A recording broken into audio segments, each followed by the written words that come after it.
आज से सैकड़ों साल पहले दुनिया भर में कई ऐसे शासक रहे हैं जो काफी क्रूर थे। इनका नाम दुनिया के तमाम बड़े तानाशाहों में गिना जाता है। हिटलर जैसे तानाशाह की कहानियां तो हर किसी ने सुनी है, लेकिन आज हम आपको एक ऐसे तानाशाह की कहानी बताने जा रहे हैं जिसे युगांडा का कसाई कहा जाता था। उसकी हरकतें और शौक राक्षस जैसे थे। ऐसा ही एक शख्स था युगांडा का तानाशाह ईदी अमीन। ईदी को इंसान के सर काटकर खाने और इंसान का मीट खाने का शौक था। ईदी अमीन की कहानी जो आपके रोंगटे खड़े कर देगी। आज हम उसी के बारे में आपको विस्तार से बताएंगे। हमारे चैनल पर आपका फिर से स्वागत है। ईदी अमीन दादा, वो शख्स जिसे दुनिया के सबसे क्रूर तानाशाहों में से एक माना जाता है। वो शख्स जो अपने कार्यकाल में 5 लाख लोगों की हत्या का कारण बना। वो शख्स जिसने खुद दावा किया था कि वो इंसानी मांस खाता है। और वो शख्स जिसने एक पूरे देश को सिर्फ अपने लालच के लिए बर्बाद कर दिया। जब जब अमीन की बात होगी तब तब युगांडा में उसके द्वारा फैलाए गए हिंसा और क्रूरता की भी बात होगी। उत्तर पश्चिमी युगांडा में सूडान और कोंगो के बॉर्डर पर उसका जन्म हुआ था। उसकी रही बर्थ डेट की बात तो लोगों का मानना है क्योंकि उसने कभी भी लोगों को अपनी बायोग्राफी लिखने की इजाजत नहीं दी, मगर दावा किया जाता है कि वो 1925 में पैदा हुआ था। 6 फीट 4 इंच का कद, पढ़ाई में कमजोर मगर बॉक्सिंग, रग्बी और स्विमिंग का तो वो चैंपियन था, जिसकी वजह से उसका रूप खतरनाक लगता था। बन गया आर्मी प्रमुख। उस दौर में युगांडा पर अंग्रेजों का राज था। अमीन को 1946 में आर्मी में जगह मिल गई। वो आर्मी के प्रति इतना समर्पित था कि धीरे धीरे उसका प्रमोशन होता गया और 1962 तक उसे मिलिट्री में सबसे ऊंचा दर्जा दे दिया गया, जो उस वक्त अफ्रीकन लोगों को दिया जाता था। 1962 में देश आजाद हुआ और अमीन के रिश्ते प्रधानमंत्री मिल्टन ओबोटो से बहुत खास हो गए।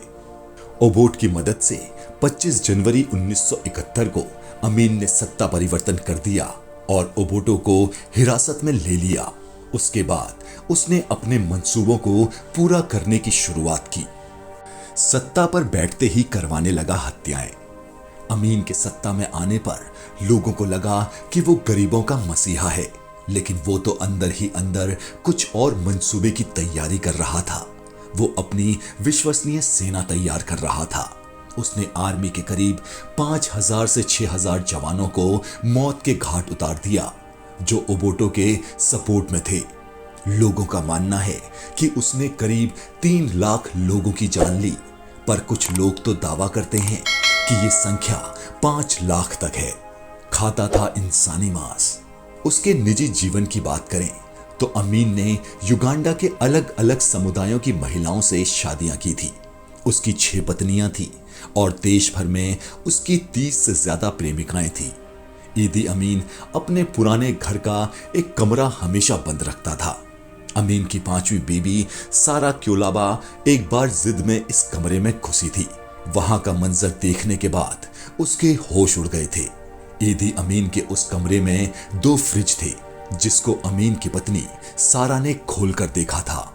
उसे फ्रिज के अंदर उसके दुश्मनों के कटे हुए सिर मिले। शोधकर्ताओं ने पता लगाया कि ईदी अमीन इंडियाज न्याबिरे नामक व्यक्ति का पुत्र था।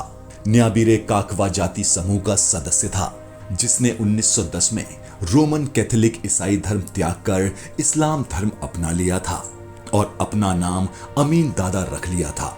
अपने पहले बच्चे का नाम उसने अपने नाम के आधार पर रखा था। इजरायली और यूरोपियों को किया निष्कासित। वो लीबिया के तानाशाह मुअम्मर अल गद्दाफी का दोस्त बन चुका था।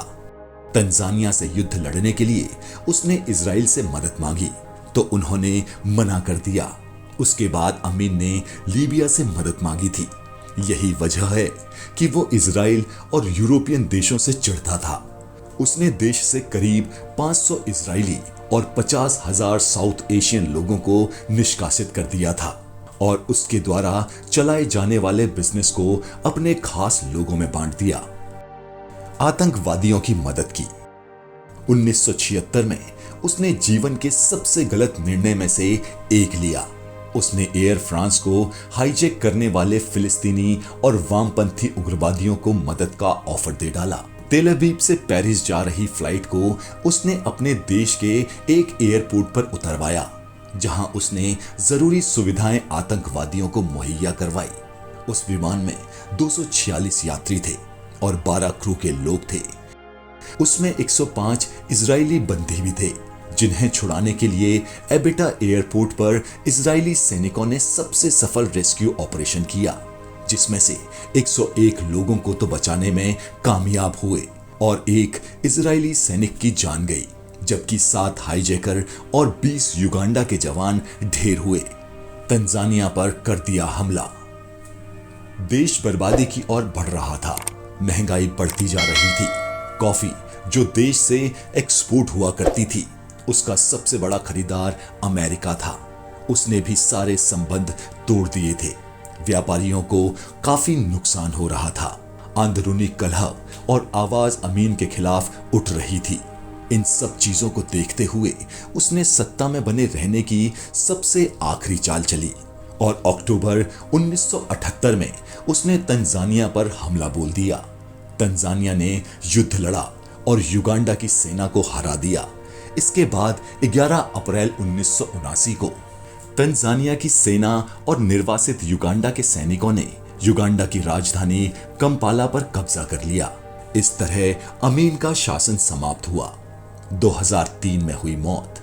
बचने के लिए अमीन सबसे पहले अपनी पत्नी और 30 बच्चों के साथ लीबिया भागा, फिर वहां से सऊदी अरब के जिद्दा चला गया।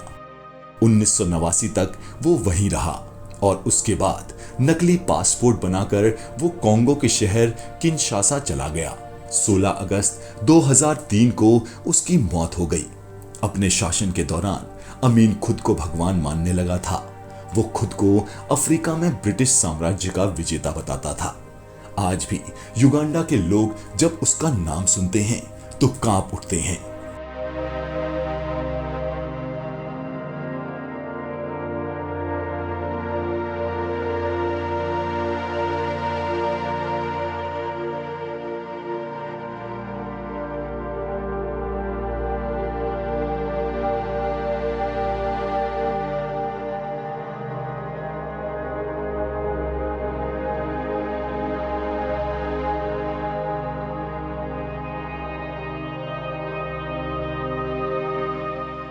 अगर आपको हमारे वीडियोस पसंद आ रहे हैं तो please like, share and subscribe जरूर करें, ताकि और इंटरेस्टिंग वीडियोस हम आपके लिए ला सकें।